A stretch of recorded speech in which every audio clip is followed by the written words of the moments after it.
Breaking news చూస్తున్నాం. Congress versus BRS మధ్య మాటల యుద్ధం ఇక లీగల్ నోటీసులు దాకపోయింది. రైట్, మీరు విన్నది నిజమే.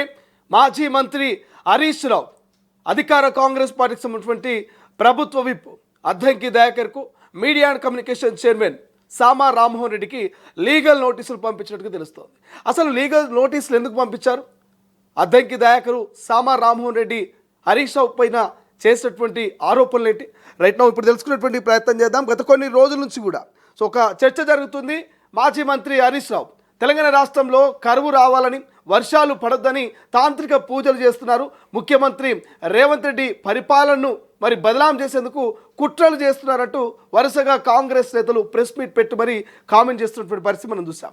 సో దీనికి గాను ఇక కాంగ్రెస్ ఎమ్మెల్సీ ప్రభుత్వ విప్ అద్దంకి దయాకర్కు, అదేవిధంగా media and communication chairman Sama రామ్మోహన్కు బీఆర్ఎస్ డిప్యూటీ ఫ్లోర్ లీడర్ మాజీ మంత్రి హరీష్ రావు ఇక లీగల్ నోటీసులు పంపారు. రాష్ట్రంలో వర్షాలు పడకూడదని, కరువు రావాలనే ఉద్దేశంతో దేవాలయాలకు వెళ్ళి క్షుద్ర పూజలు, తాంత్రిక పూజలు చేశారంటూ తనపై ఇద్దరు కాంగ్రెస్ నేతలు చేసిన వ్యాఖ్యలపై హరీష్ రావు తీవ్ర ఆగ్రహం వ్యక్తం చేసినట్టుగా తెలుస్తోంది. సో ఈ నేపథ్యంలోనే వారికి లీగల్ నోటీసులు పంపించినట్టుగా తెలుస్తోంది. సో ప్రధానంగా ఏదైతే కాంగ్రెస్ నేతలు చేసిన ఈ వ్యాఖ్యలపై హరీష్ రావు తన కామెంట్స్ ఒకసారి మనం చదివేటువంటి ప్రయత్నం చేద్దాం. ప్రజల్లో తన పేరు ప్రతిష్టను దెబ్బతీయాలనే ఉద్దేశంతోనే కాంగ్రెస్ నేతలు ఇలాంటి నిరాధారమైన ఆరోపణలు చేశారంటూ లీగల్ నోటీసులో హరీష్ రావు పేర్కొన్నారు.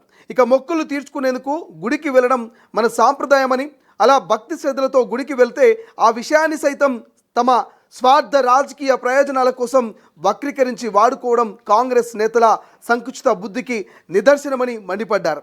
ఇది భక్తుల మనోభావాల్ని తీవ్రంగా దెబ్బతీయడమేనని నోటీసులో పేర్కొన్నారు. ఇక హామీలను అమలు చేయడంలో కాంగ్రెస్ పార్టీ పూర్తిగా విఫలమైందని హరీష్ రావు విమర్శించారు. ప్రజా సమస్యలపై ప్రభుత్వాన్ని నిలదీస్తున్నందుకే కక్షగట్టి బీఆర్ఎస్ నాయకులపై కాంగ్రెస్ ఉద్దేశపూర్వకంగానే వ్యక్తిగత హరణానికి పాల్పడుతున్నట్టు ఆగ్రహం వ్యక్తం చేశారు. ఇక తప్పుడు వ్యాఖ్యల్ని కాంగ్రెస్ నేతలు వెనక్కి తీసుకోవాలంటూ డిమాండ్ చేశారు. ఏ వార్తా ఛానళ్లు, ప్లాట్ఫామ్స్ ద్వారా ఈ ఆరోపణలు చేశారో అవే మాధ్యమాల ద్వారా బహిరంగ క్షమాపణ చెప్పాలని లీగల్ నోటీసులో డిమాండ్ చేశారు.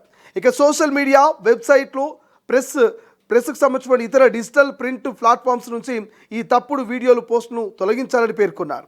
ఇక నిర్ణీత గడువులోగా క్షమాపణ చెప్పకపోయినా, వీడియోలు డిలీట్ చేయించకపోయినా చట్టపరమైనటువంటి చర్యలు తీసుకుంటామని హెచ్చరికలు జారీ చేశారు. అండ్ దాంతోపాటు న్యాయస్థానంలో సివిల్, క్రిమినల్ పరువు నష్టం దావాలు వేయాల్సి వస్తున్నట్టు కూడా హరీష్ రావు తేల్చి చెప్పినటువంటి పరిస్థితి మనకు కనిపిస్తుంది.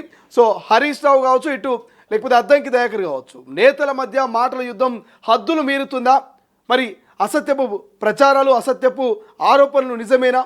ఎటువంటి ఎవిడెన్స్ లేకుండానే బట్టగాల్చి హరీష్ రావును బదలాం చేసే ప్రయత్నం కాంగ్రెస్ చేస్తుందా?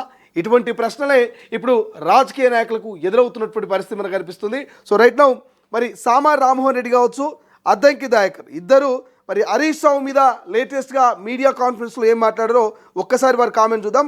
మొదటగా ప్రభుత్వం ఇప్పుడు అద్దంకి దయాకర్ చేసిన కామెంట్ చూస్తే, తెలంగాణలో బీఆర్ఎస్ పార్టీ రాజకీయ అరాచకం పతాక స్థాయికి చేరినట్టు కామెంట్ చేశారు.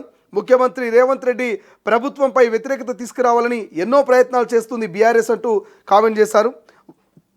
వర్షాలు రావద్దని, ప్రభుత్వ వ్యతిరేకత పెరగాలని, ప్రభుత్వానికి నష్టం రావాలని చివరకు క్షుద్ర పూజలు కూడా చేయిస్తున్నారంటూ హరీష్ రావుకు పైన అద్దంకి దయాకర్ కామెంట్ చేశారు. వీళ్ళను చూస్తుంటే నవ్వుతో పాటు ఆవేశం కూడా వస్తుంది.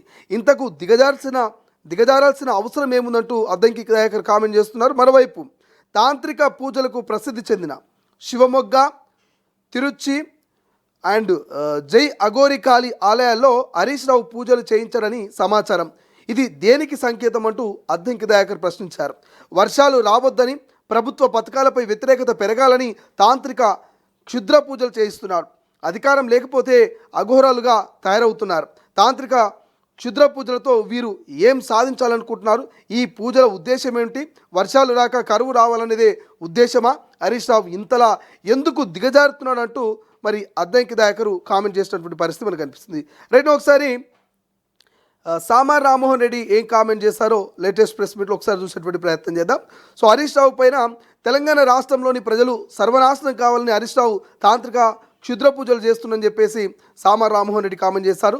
ఈ రోజు నుండి హరీష్ రావు పేరు తాంత్రిక హరీష్ రావు అని, మేము అధికారంలో లేము, రాష్ట్రం సర్వనాశనం కావాలని కోరుకుంటున్నామని తేదీ 2/3/2026 తిరుచిరాపల్లిలో తాంత్రిక పూజలు చేశాడు.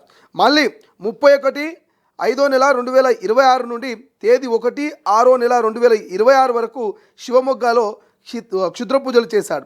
మళ్ళీ మూడవసారి తేదీ 26/6/2026లో తిరుచిలో జయగోరి కాళీ పూజలు చేశాడు. నాలుగవసారి 23/7/2026లో శివమొగ్గలో క్షుద్ర పూజలు చేశారు. తాంత్రిక పూజలు చేయాల్సిన అవసరం హరీష్ రావుకు ఏమొచ్చింది? ఎందుకు ఎవరి కోసం హరీష్ రావు తాంత్రిక పూజలు చేస్తుండో? ఎవరికి కీడు చేయాలని హరీష్ రావు తాంత్రిక పూజలు చేసిండు? హరీష్ రావు బయటకు వచ్చి స్పందించాలి. కవిత కూడా హరీష్ రావు పూజలపై సమాధానం చెప్పాలి. ఇక రైతులు ఎండాలని దురుద్దేశంతో పుల్లలు పెట్టాలని హరీష్ రావు కుట్ర చేస్తున్నట్టు మరి ఆ తాంత్రిక పూజల మీద సామా రామ్మోహన్ రెడ్డి సంచలన వ్యాఖ్యలు చేశారు. సో ఈ వ్యాఖ్యల నేపథ్యంలో మా పరువుకు నష్టం కలిగింది, ప్రజల్లో మమ్మల్ని పలసన చేసే ప్రయత్నం చేస్తున్నారు, బట్టగాల్చి బదలాం చేస్తుంది కాంగ్రెస్ పార్టీకి సంబంధించిన కొంతమంది నేతలని ఇటు మేడిపల్లి సత్యం ఎమ్మెల్యే కావచ్చు చొప్పదండి, ప్రభుత్వ విప్పు ఎమ్మెల్సీ అయినటువంటి అద్దంకి దయాకర్ కావచ్చు, media and communication chairman Sama Rammohan కావచ్చు, ఇట్లా కొంతమంది కాంగ్రెస్ నేతల మీద ఇప్పటికే బీఆర్ఎస్వి నేతలు ఉస్మానియా యూనివర్సిటీలో మరి ఆ యూనివర్సిటీ పోలీస్ స్టేషన్లో ఎఫ్ఐఆర్ కూడా నమోదు చేసినటువంటి పరిస్థితి. సో అసత్యపు ప్రచారాల నేపథ్యం వారి మీద కఠిన చర్యలు తీసుకోవాలని మరి బీఆర్ఎస్ నేతలంతా కూడా ఇప్పటికీ కొన్ని స్టేషన్లో కంప్లైంట్ ఇస్తున్నటువంటి పరిస్థితి మనకు కనిపిస్తుంది. సో రైట్ నౌ ఇది ఇట్లుంటే సో నిజంగానే తాంత్రిక పూజలు మరి హరీష్ రావు చేసినట్టున్నారు. ఎందుకు చేసిండు, ఎందుకు చేయాల్సి వచ్చిందో పూర్తి విచారణ జరిపించాలి, ఖచ్చితంగా హరీష్ రావు మీద తగిన చర్యలు తీసుకోవాలని కాంగ్రెస్ నేతలు ఉస్మానియా యూనివర్సిటీ పోలీస్ స్టేషన్కి వెళ్ళి మరి కంప్లైంట్ ఇవ్వడానికి ఇవాళ మధ్యాహ్నం 2 గంటలకు సిద్ధమవుతున్నట్టు తెలుస్తోంది. సో కాంగ్రెస్ పార్టీ చెనగాని దయాకర్ ఇప్పటికే ఆ కంప్లైంట్ ఫిర్యాదు ఇవ్వడానికి బయలుదేరినట్టు కూడా తెలుస్తుంది. ఇట్లా ఒకరి మీద ఒకరు ఫిర్యాదులు ఇచ్చుకుంటున్నారు, లీగల్ నోటీసులు పంపించుకుంటున్నారు. అండ్ తాంత్రిక క్షుద్ర పూజలతోటి తెలంగాణలో ఉన్నటువంటి అన్నదాతల్ని అరిగోసలు పెట్టేందుకు వానలు కురవకుండా పూర్తిగా కరువు వచ్చే విధంగా మరి మాజీ మంత్రి హరీష్ రావు వ్యవహరిస్తున్నట్టు కాంగ్రెస్ నేతలు చేసిన ఆరోపణలు కాస్త కామెంట్స్ కాస్త లీగల్ నోటీస్ దాకా వెళ్ళింది. బట్ లీగల్ నోటీస్ తర్వాత కాంగ్రెస్ నేతలు ఎవరు కూడా సో అఫీషియల్గా ఎక్కడా స్పందించలేదు. బట్ ఈ లీగల్ నోటీస్ పట్ల మరి ఏ విధమైనటువంటి సమాధానం వస్తుంది, ఇటు సామా రామ్మోహన్ రెడ్డి కావచ్చు, లేకపోతే అద్దంకి దయాకర్ కావచ్చు, లేకపోతే కాంగ్రెస్ పార్టీ అధ్యక్షులు మహేష్ కుమార్ గౌడ్ కావచ్చు, ఎటువంటి రిప్లై ఇవ్వబోతున్నారు లీగల్ నోటీసుల మీద అనేది కొంత క్యూరియాసిటీ మొదలైంది. చూద్దాం ఈ లీగల్ నోటీస్ మీద కాంగ్రెస్ పార్టీ ఎటువంటి రియాక్షన్ ఇవ్వబోతుంది. నిజంగానే మరి హరీష్ రావు క్షుద్ర పూజలు చేస్తే దానికి సంబంధించినటువంటి ఆధారాలని కాంగ్రెస్ బయటపెట్టబోతుందా? అసలు తెలంగాణ రాష్ట్ర రాజకీయాల్లో ఎటువంటి ప్రకంపనాలు మరి ఈ యొక్క లీగల్ నోటీసులతో మునుముందు చూడబోతున్నామో చూడాల్సిన అవసరం ఉంది.